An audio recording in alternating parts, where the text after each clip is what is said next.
एक तो आपको मैं बताऊं, बहुत मशहूर एक शख्स है जिसको डार्लिंग ऑफ ह्यूमन रेस कहा जाता है। तारीख में आप पढ़ लेना, इसने क्या किया है।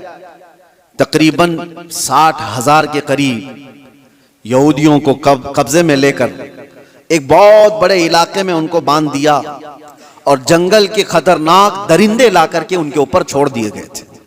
वो नोच नोच करके खाते थे और ये लोग तमाशा देख देख कर तालियां बजाते थे। ये इंसानों की जिंदगियों के साथ जो तमाशे होते रहते थे, ये ईगो, ये उनका तकब्बुर, ये उनका गुरूर, किसी मफ्तूह कौम पर, मगलूब कौम पर वो अपने गुस्से की तमाम चीजें निकाल दिया करते थे। जब कभी किसी पर काबिज हुए, बैतुल मुकद्दस को कितनी मर्तबा खून में नहलाया गया आपको पता है।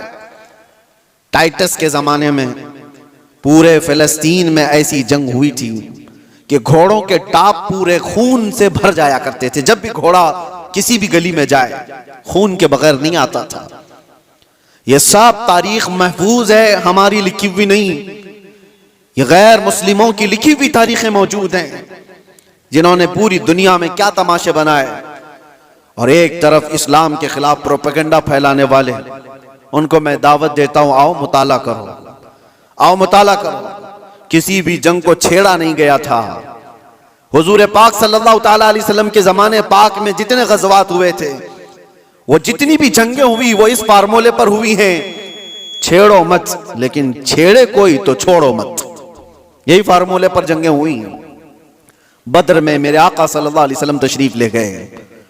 क्या बद्र को जबरदस्ती लड़ने के लिए बुलाया गया था? नाफिज की गई थी मुसलमानों पर। उहद मदीने में हुई है। कुफारे मक्का वहां से पूरे कबीले लेकर के आए थे मदीने पर हमला करने के लिए। तो जंगे उहद मदीने के बाहर हुई। जंगे खंदक कहां हुई? 12,000 कुफार मुशरिकीन आए थे हुजूर पाक सल्लल्लाहु अलैहि वसल्लम और सहाबा से लड़ने के लिए। और कहां पर? मदीने के बाहर ही लड़ाई हुई, गए नहीं थे, मदीने के आसपास हुई। ये सब जंगों के बाद, हर जंग का रीजन मैं आपको बताऊंगा, लेकिन जंगों के भी उसूल होते हैं। लेकिन दुनिया ये सिर्फ उसूल बताने के लिए कहती है, आज उस पर अमल कोई नहीं करता, अमल कोई नहीं करता। आप क्या समझते हैं ये जुल्म और बर्बरियत जो कुछ भी दुनिया में हुई, किसी खास कौम के साथ है? सब कौमें इसमें मुलव्विस हैं, सब कौमें मुलव्विस हैं। हमारे यहाँ की कौमों के मुतालिक भी तारीख में आपको बताओ, हिंदुस्तान में भी क्या क्या होता रहा, कितनी बड़ी बड़ी जंगें हुई और कितने लोगों का कत्ले आम हुआ। राजाओं के, महाराजाओं के तख्त हासिल करने के लिए एक दूसरे की लड़ाइयों में कितने गिरजाघर तोड़े गए, कितने मंदिरों को तोड़ा गया, कितने माबदों को तोड़ा गया। ये सब चीजें तारीख में मौजूद है।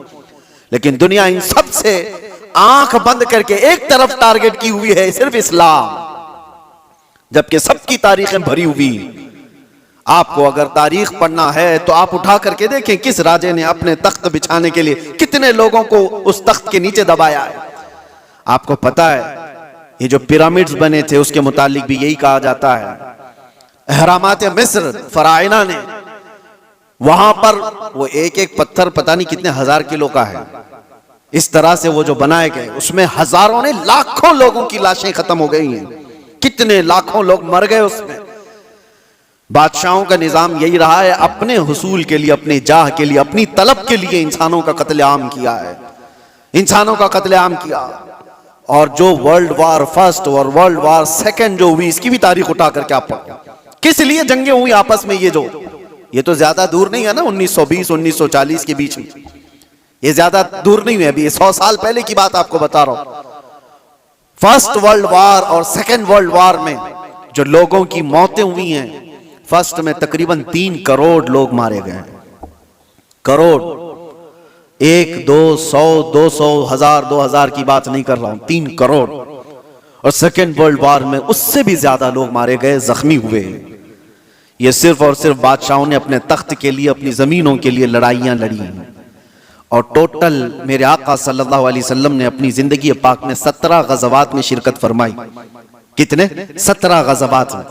और टोटल 17 गज़वात को मिलाएंगे तो 252 लोग मरे थे, इसके अलावा नहीं। 17 जंगों की जो लिस्ट बताई जाती है।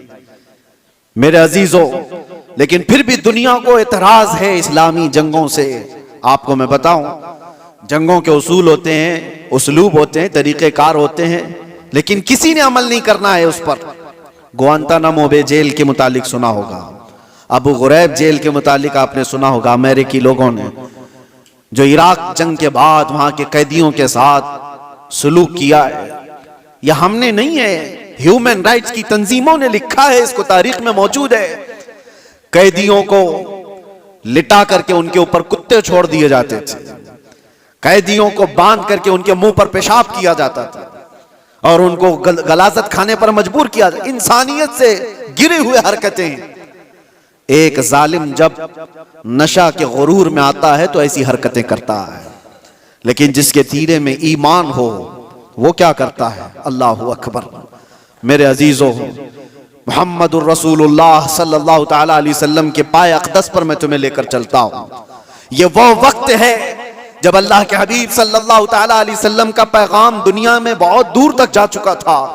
यमन, इराक, शाम, मिस्र, हर जगह पहुंच चुका था और 1,20,000 सहाबा उस वक्त मौजूद थे जब नबी पाक सल्लल्लाहु तआला अलैहि वसल्लम की कुव्वत का आलम था, गलबे का वक्त था।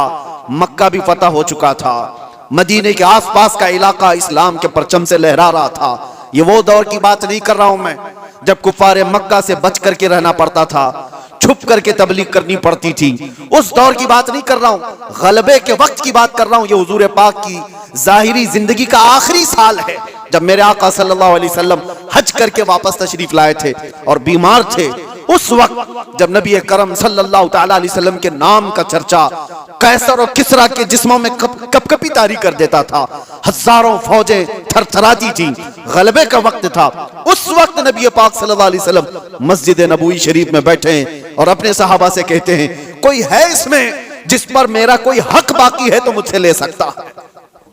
कोई है जिस पर मेरा कोई हक बाकी है तो वो सवाल करे, मैं देने को तैयार हूं। मेरे अजीजों, कौन कहेगा ये?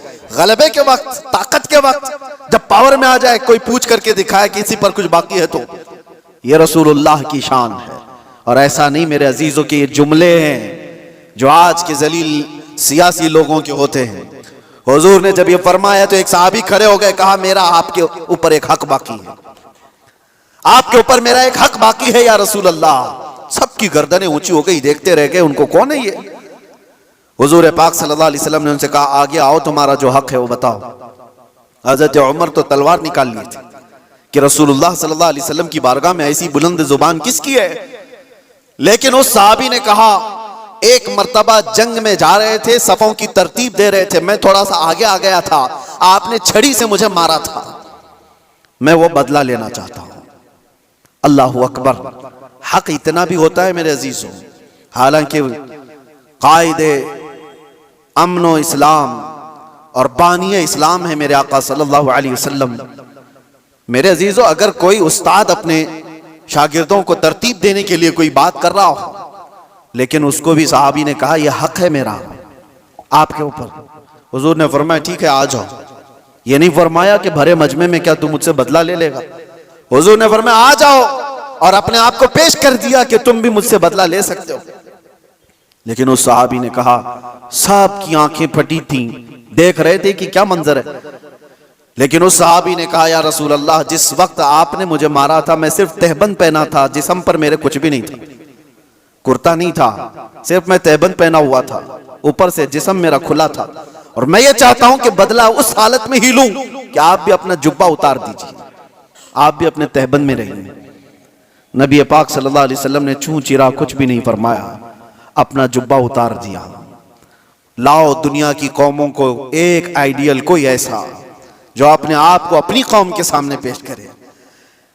यहां तो डरपोक लोग ऐसे बैठे हुए हैं जिनको सवालात से का सामना करने की हिम्मत नहीं है, ताकत नहीं है, अपनों के सामने ही वो रियाया का क्या मुकाबला करेंगे, क्या सामना करेंगे। नबी पाक सल्लल्लाहु अलैहि वसल्लम ने अपना जुब्बा पाक उठाया, उस सहाबी ने आकर हुजूर के दोनों कंधों के बीच जो मोहरे नबूवत थी उसको बोसा ले लिया।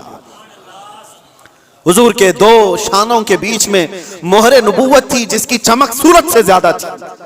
उन्होंने बोसा ले लिया और कहा, मैं कामयाब हो गया और मैं बदला ले लिया, मुझे बस वो मोहरे नबूवत छूमनी थी, लेकिन मेरे अजीजों, वो सहाबी का अपना तरीका था, लेकिन रसूल पाक सल्लल्लाहु अलैहि वसल्लम ने अपने आप को पेश तो कर ही दिया, अपने आप को पेश तो कर दिया। और जंगों के हालात के मुतालिक आपको मैं बताऊं, बद्र के वो 70 कैदी जिनको गिरफ्तार करके मदीने लाया गया था, लोग तो कह रहे थे इनको मार दिया जाए, इनको जला दिया जाए, इनको काट दिया जाए। नबी पाक सल्लल्लाहु अलैहि वसल्लम ने एक भी कैदी को कत्ल करने का हुक्म नहीं दिया। कहा कि गिरफ्तार हुए, तलवार हम पर उठाए थे, इसलिए आज ये कैदी हैं, आज ये हम पर, क्योंकि अगर गलबा पाते तो हमको मार देते। उसूल तो यही है, आज ये कब्जे में आए। लेकिन मेरे आका सल्लल्लाहु अलैहि वसल्लम ने क्या निजाम रखा था।